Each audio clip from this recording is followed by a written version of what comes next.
letting their body's natural rotation and facing the outside take me right where I need to go. And yeah, ta-da, 4, 5, 6. 1, 2, 3, 4, 5, 6, and 1. It's very light and it's gentle, very gentle. So gentle.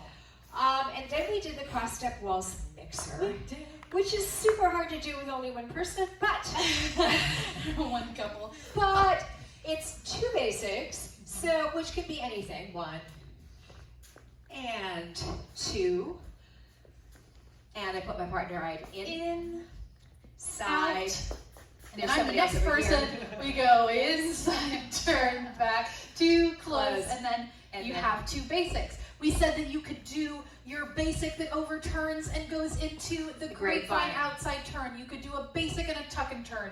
You could go do the leads under your classic. You could do the leads under with the sliding inside turn. You have so many options, or anything else that you could fit into 2 basics and then come out into that forward. Back into. Yeah, and in fact, a number of times when I got my follow, so I did the inside turn.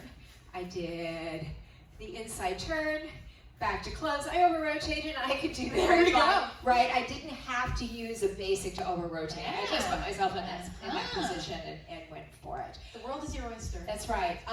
Quick reminder, on any of these, we can do free spins. Right? If there's a chaîné turn, where I have that open, close, open turn, we can just pop a free turn or rollaway right in there. So that's our basic tuck and turn, it's our grapevine tuck and turn, it's the inside turn on the leads under. All of those variations have that going for them.